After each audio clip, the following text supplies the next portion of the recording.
Assalamu alaikum. I'm Dr. Mohammad Abul Hasanat, Associate Professor of Physiology, Gazi Medical College, Khulna. Dear students, I hope all of you are well and maintaining the home quarantine properly. My today's lecture will be about the properties of cardiac muscles. I think this lecture is not only for your academic purpose, it will also help you to remove the monotony during the home quarantine time. So let us talk about properties of cardiac muscles. So here are the most important properties of cardiac muscle. The first important one is the automaticity or autorhythmicity, and the second one is conductivity, then excitability, then the contractility.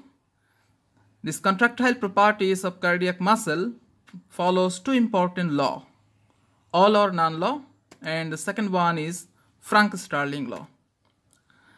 Then another important property is prolonged refractory period. You know, every excitable tissues has its own refractory period, but the speciality in case of cardiac muscle, this refractory period is prolonged. So that is why I have mentioned here this property, prolonged refractory period. Another property is tonicity, and the last one is the functional syncytium. Actually, these are the most important properties of cardiac muscle. Now, let me tell you something about the automaticity or autorhythmicity. What is automaticity or autorhythmicity? It is so simple. It is actually automaticity means cardiac muscles can generate or capable of generating its own impulse without any help of the others. That is called automaticity. Even in the absence of its nerve supply, cardiac muscles can generate the impulse. The second important thing, it can generate impulse at a regular interval or at a certain period of time interval. That means rhythmical excitation. That is why the term is used here, autorhythmicity. So now I think you are clear actually what is automaticity and autorhythmicity. Here you can see the heart muscle does not require any stimulation from outside to produce its own impulse, even in the absence of its nerve supply. So it means that the heart muscle is endowed with the property of generating its own impulse, that is automaticity, and at a regular interval, that means rhythmicity. So how is this possible? Yes, you know, heart muscle contain specialized type of conductive tissue. You know, another term that is used to describe this type of tissue, that is junctional tissues, like S.A-node, A-node, Purkinje fibers. Okay, so that is the speciality of the junctional tissues. They are capable of generating impulse and conduct the impulse throughout the heart. So how is this possible? This is possible due to spontaneous generation of impulses by the S.A-node, the primary pacemaker of the heart. You know, S.A-node generates impulse at the rate of 70 to 80 impulse per minute. A-node can also generate impulse at a rate of 40 to 60 impulse per minute, but A-node is not the primary pacemaker. Later on I will explain in another lecture why S.A-node is called the primary pacemaker of the heart. Now, what is the mechanism of the self-excitation of S.A-node, or how the S.A-node become self-excited? So here is the action potential curve, where you can see clearly the action potential curve of S.A-node. Actually, there are 4 stages. Number 1, the prepotential, depolarization, repolarization, and hyperpolarization.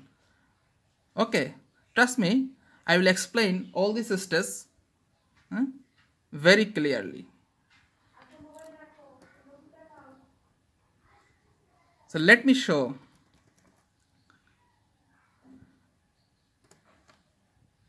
how S.A-node become self-excited. So in your left hand is minus 70, minus 60, minus 50 along the vertical axis. Actually, I'm trying to show here the voltage changes within the cell, and the unit is millivolt.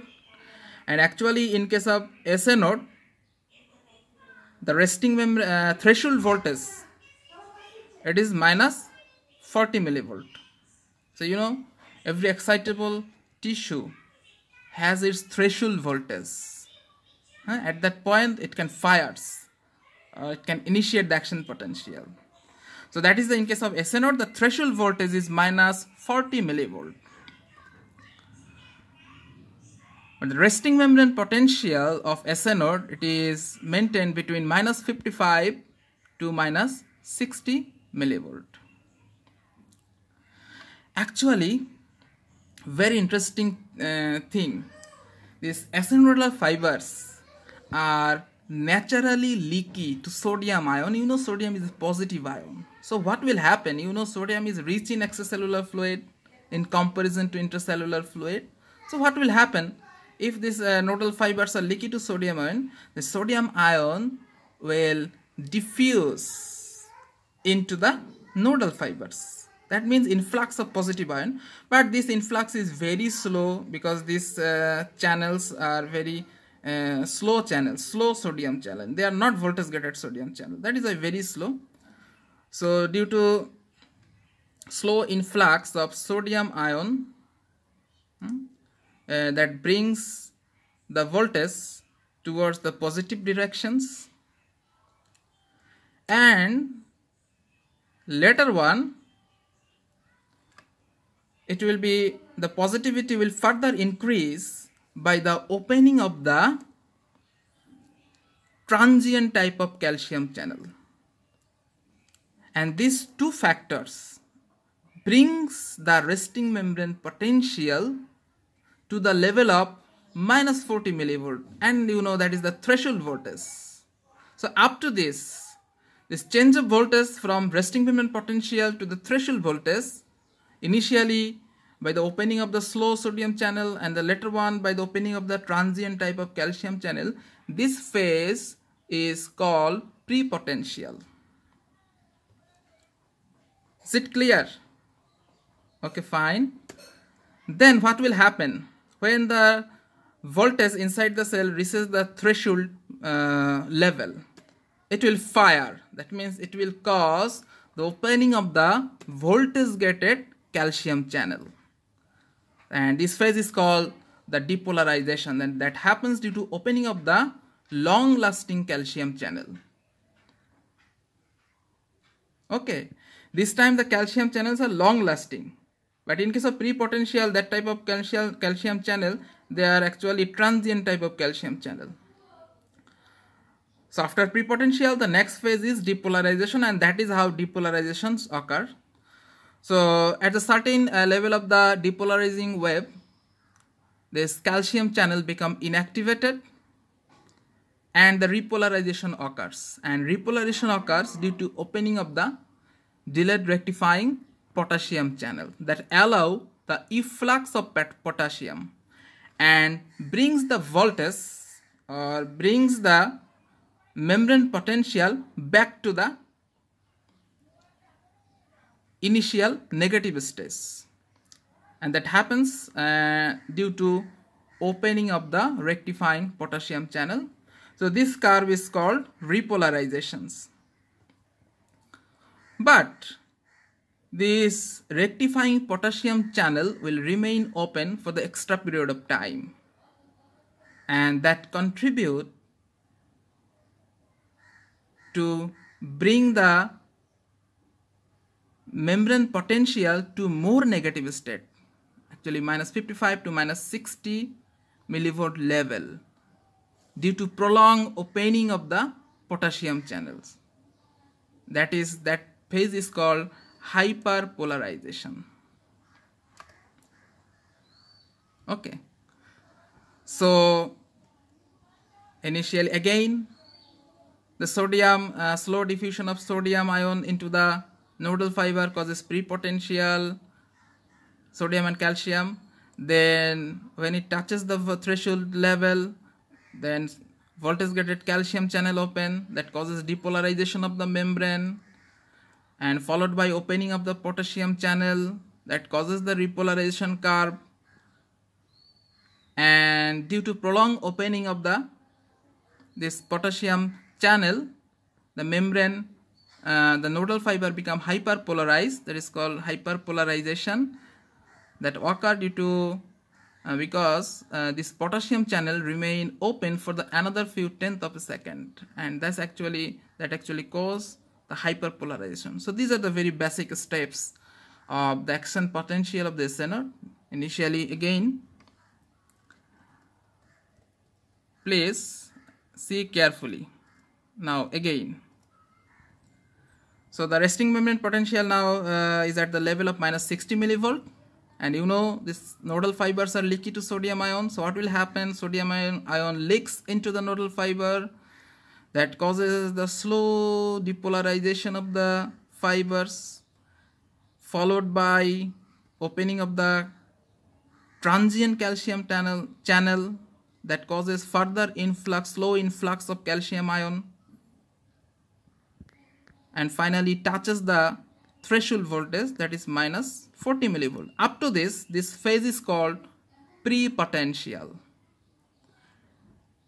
And when the nodal fiber reaches the threshold voltage, the sudden opening of the voltage gated calcium channel, you know, these channels are actually called long lasting calcium channel, that causes the depolarization wave, followed by opening of the rectifying potassium channel, that brings the voltage back to the negative state,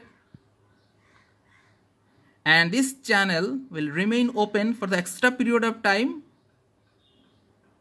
that cause the nodal fiber that brings the voltage to the hyperpolarized state, that is called hyperpolarizations.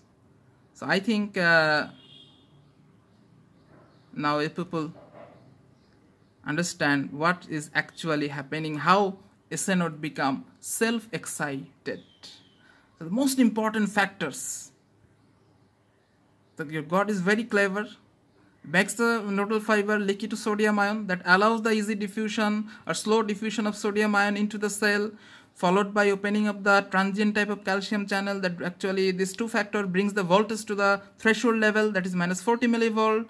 And when it reaches the threshold voltage, that will trigger the opening of the calcium channel, and due to entry of tremendous amount of calcium, it will depolarizes the nodal fiber, followed by opening of the potassium channel, that brings the voltage back to the negative state. And due to prolonged opening of this potassium channel, the membrane become more negative or hyperpolarized, and again starts slow diffusion of sodium ion. Then again the next impulse will be generated. I think this is the most easiest presentation to understand the action potential of S.A-node. So now you can write it down. This is the first step, is the prepotential. So nodal fibers are naturally leaky to sodium ion. The initial part of the pacemaker potential is due to slow influx of sodium ion, and the later part is due to slow influx of calcium ion. Then the depolarization stays when the negativity is decreased to minus 40 millivolt, that is the threshold voltage, and the depolarization occurs because of influx of more calcium ions. And then repolarization, after the rapid repolarization starts, it is due to flux of potassium ion from the pacemaker fibers. And the last stage is the hyperpolarization. You know, potassium channel remain open for a longer time, causing a flux of more potassium ion, and it leads to the development of the more negativity, that is called hyperpolarizations. So it exists only for a short period of time, then the slow depolation starts once again, leading to the development of the pacemaker potential, which triggers the next action potential. Again, you can see how S.A-node becomes self-excited. So that is how S.A-node can generate impulse automatically. Now the next property, excitability and contractility. Excitability. What is excitability? Excitability means ability of the cardiac muscle to produce action potential in response to adequate stimulus. That means if you apply adequate stimulus to cardiac muscle fiber, it will produce action potential and become excited. Simply it is called excitability. So you know what are the other excitable tissue like nerve and other muscles, okay? And the contractility. If the cardiac muscle is excited by adequate stimulus, then it will respond by contraction. That is an excitation, contraction coupling. Okay. And you know, I have already mentioned this contractility follows two important law. First of all, it is all or none law, and another one is Frankstarling Law. So what is all or none law? If you have applied adequate stimulus to cardiac muscle, the heart muscle responds to its maximum. But if the stimulus is not adequate, it does not respond at all. That means if response, that will be maximum, or there will be no response. If the stimulus is adequate, heart muscle will produce contraction of adequate strength. Or if the stimulus is inadequate, then there will be no response. Is it clear? That is called very, very important law. You will be frequently asked by your examiner during the professional examination, what do you mean by all or none law? I think it's clear. Now the Frankstarling Law. Actually, Frankstarling Law this is very important for regulating the cardiac output. So what is the law? Within the physiological limit, the greater the initial length of the cardiac muscle fiber, the greater will be the force of contraction. So it is related to the length of the cardiac muscle fiber. Initial length means length prior the ventricular contractions. Okay. So force of contraction is directly proportional to the initial length of the muscle fiber. The more the initial length, more will be the force of contraction. Is that okay or difficult? That's good. Now, again, this initial length of the fiber depends on the level of the preload. Actually, you know, in the previous lecture I have mentioned this initial length depends on the end diastolic pressure or preload. If there is a more end diastolic volume, that will produce more stress on the cardiac muscle fiber, and that will cause the increased length of the cardiac muscle fiber before contraction and produce more force of contraction. Okay. So that is called the intrinsic regulation of cardiac output. So importance of Frankstarling Law, actually it is very important. You know, the right ventricular output and left ventricular output is equal. Both the ventricular output is 5 liters per minute. How it is maintained? It is maintained due to this operation, Frankstarling Law. Say in any situation, if the left ventricular output is less than the right ventricular output, what will happen? There will be accumulation of more blood in the left ventricle. So that will increase the end diastolic volume of the left ventricles, and that will increase the initial length of the cardiac muscle fibers. So on the next occasion, it will produce more force of contraction and thereby increase the cardiac output and finally equalize the cardiac output with the right ventricular cardiac output. Is it clear? And I have already mentioned, you know, this length, initial length is very important in regulation of cardiac output, because if the increase the initial length, cardiac output will be increased. If the decrease length, cardiac output will be decreased. and it is very important. Actually, this law operates as a life-saving device in case of cardiac failure. So when your heart is failing, this law operates to save you, or by producing more force of contraction, it's try to evacuate the ventricle and to try to maintain the cardiac output. That is why this law acts as a life-saving device in the cardiac failure. I think this is enough for today. We will do the rest of this chapter on next class. Thank you very much. Allah Hafiz.